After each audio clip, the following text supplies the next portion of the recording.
On the morning of April 30th, 1943, a Spanish fisherman off the coast of Huelva spotted a body floating in the water.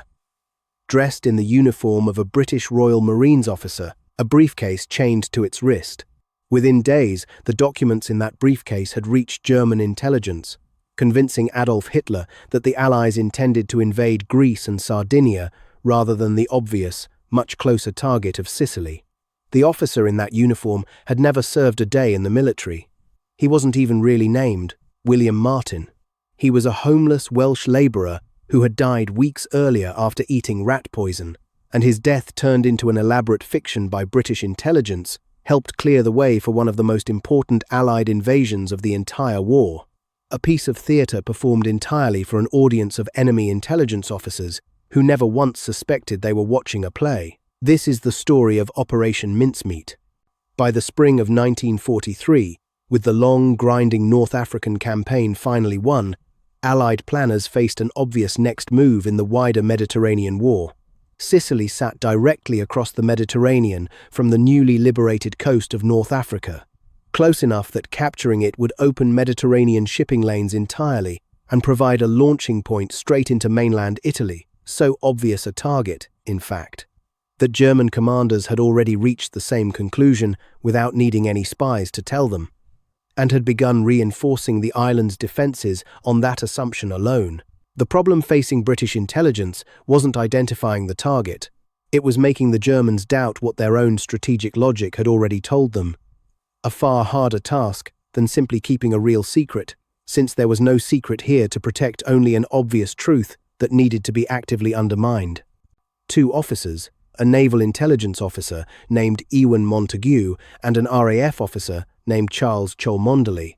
were tasked with building a deception elaborate enough to do exactly that, given remarkably wide latitude by their superiors to invent whatever fiction the operation required, working from an idea first floated years earlier in a document known as the Trout Memo, co-written by a naval intelligence officer named Ian Fleming, who would go on to considerably more fame after the war, writing spy novels of his own. Their plan required a dead body above all else, and the body they eventually used belonged to a man named Glyndwr Michael, a homeless labourer from Wales who had died after eating rat poison, with no family or associates ever coming forward to claim him or ask what had become of his remains. His death, unremarkable and unresolved in every other sense, gave Montagu and Cholmondeley exactly what they needed: a corpse whose specific cause of death could plausibly be mistaken for drowning at sea, and whose absence from the world wouldn't be noticed or investigated by anyone likely to ask difficult questions about where he'd actually gone. His body was kept carefully refrigerated in London, while an entirely fictional identity was constructed around it. Captain, acting Major, William Martin of the Royal Marines, a man who, on paper, had never actually existed at all, with a service record, a family, and a personal life built specifically to survive scrutiny from enemy intelligence officers. Building Major Martin's entire fictional life took just as much care as building the false military intelligence he was meant to carry, since a body found with nothing but secret documents in its pockets would have looked instantly suspicious to anyone trained to spot exactly that kind of setup. His pockets were filled with the ordinary mundane clutter of an actual human being, a photograph of a fiancée named Pam, who existed only as a photograph, and a carefully written stack of tender, slightly overwrought love letters written specifically for the operation by a real woman working in British intelligence,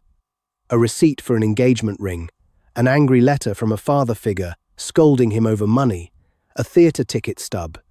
keys, cigarettes, and matches,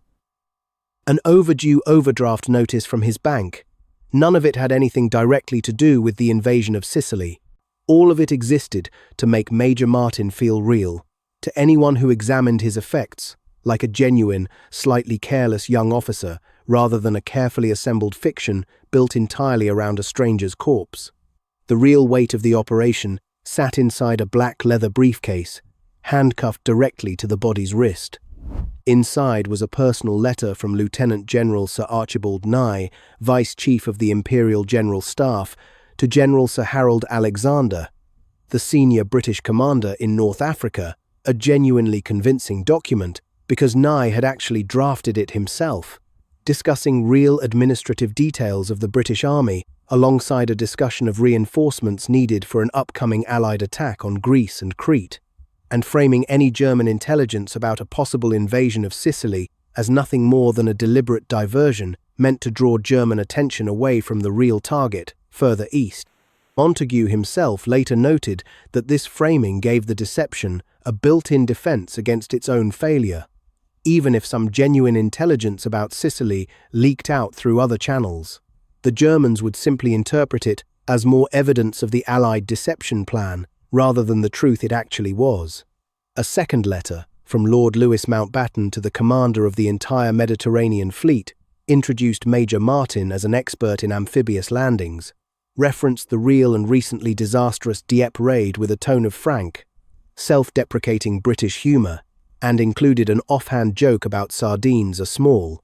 deliberately planted wink toward the island of Sardinia that made the letter read as authentically informal correspondence between colleagues rather than a document manufactured for enemy eyes. Winston Churchill personally approved the operation after being briefed on it in his rooms at the Cabinet War Offices, reportedly still in a dressing gown and smoking a cigar, characteristically unbothered by the unusual hour or the strangeness of the request being made of him. When warned that Spanish authorities might simply hand the body and its unread documents straight back to British officials without ever examining them, defeating the entire purpose of the operation before it had even properly begun. Churchill's reported reply captured the entire operation's dark, practical humour in a single line.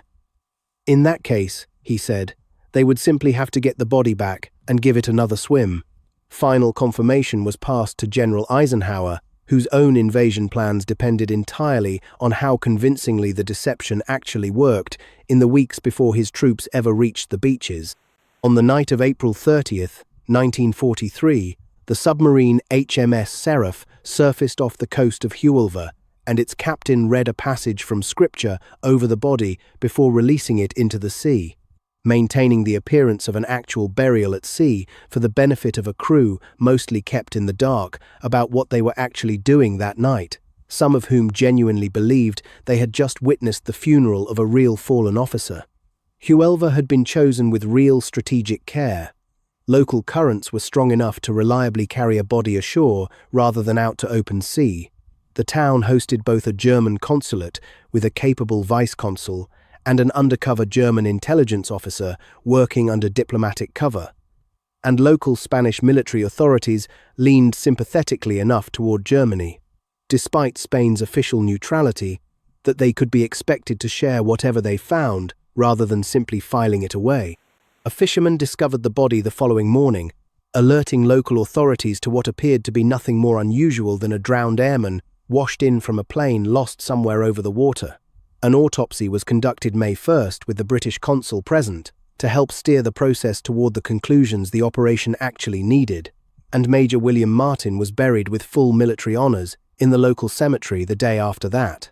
Mourned as a genuine casualty of war by Spanish officials who had no idea they were burying a homeless man who had never worn a military uniform in his life or set foot on a battlefield.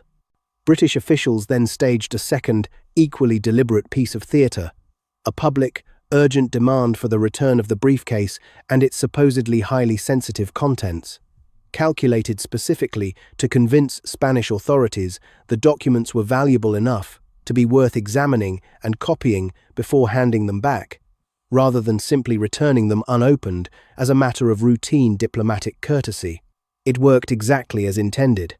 Spanish officials passed copies of the documents to their German contacts before formally returning the briefcase to the British consul on May 11th, having quietly photographed everything of value in the meantime without ever tipping off the British that the papers had actually been opened at all. British codebreakers, monitoring German communications through the code-breaking effort at Bletchley Park, confirmed within days that German intelligence had received and taken the material seriously,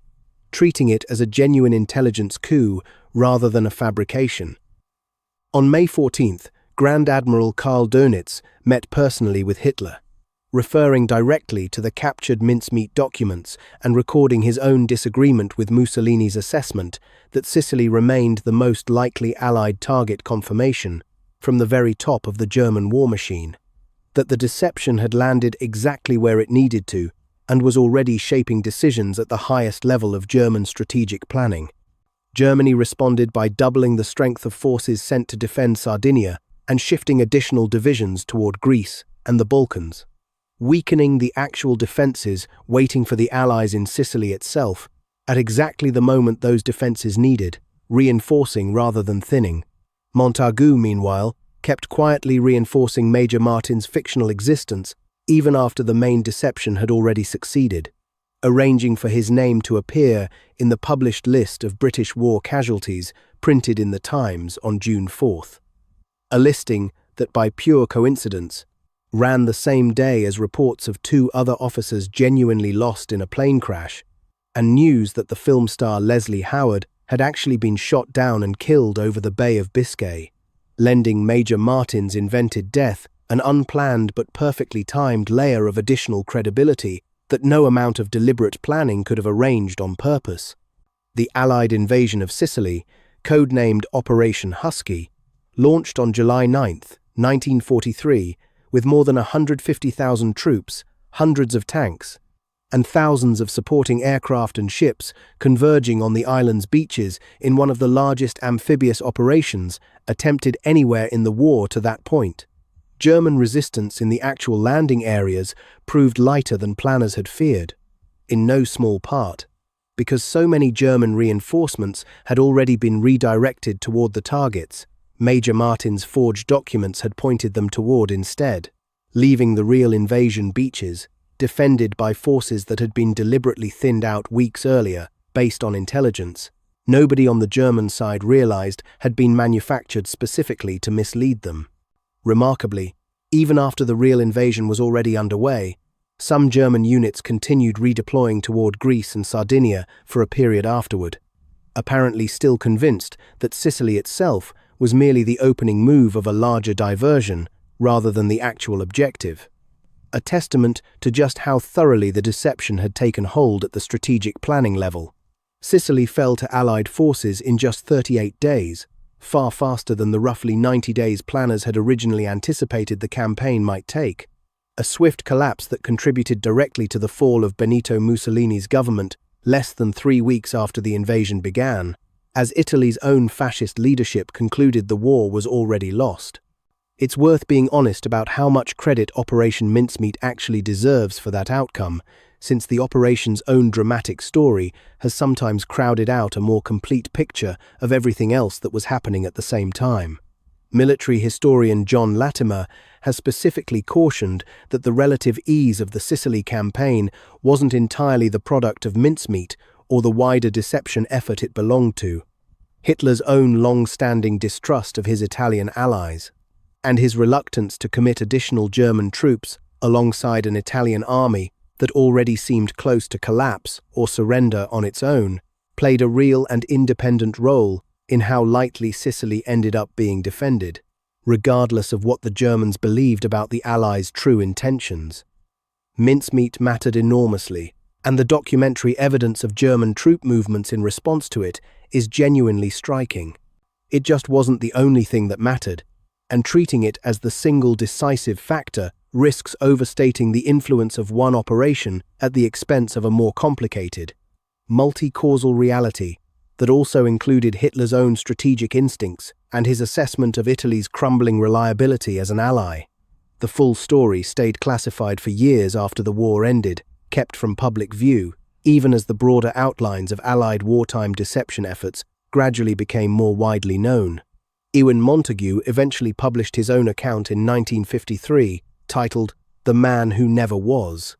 which became a bestseller and was adapted into a film of the same name in 1956, though both the book and the film left out significant portions of the true story, including the actual identity of the man whose body had made the entire operation possible, a detail Montagu had personally agreed to keep secret as a condition of being allowed to use the corpse in the first place. Glyndar Michael's name wasn't officially confirmed and added to his own gravestone in Huelva until the mid-1992, more than 50 years after his death, closing the loop on a man who had never volunteered for anything, never worn a uniform, and never known that his death would go on to help shape the outcome of a war he'd had no part in and no awareness of. Sir Michael Howard, writing the official British history of wartime intelligence deception decades later, called Operation Mincemeat simply the best known, and very possibly the most successful, single deception operation of the entire war, a verdict that has held up remarkably well against everything historians have since learned about how the operation was actually planned, executed, and received on the German side. If you want to hear the story of the Allied invasion of Sicily itself, the campaign this entire elaborate deception was built specifically to protect, that's a story for another video. Let us know in the comments which forgotten battle we should cover next.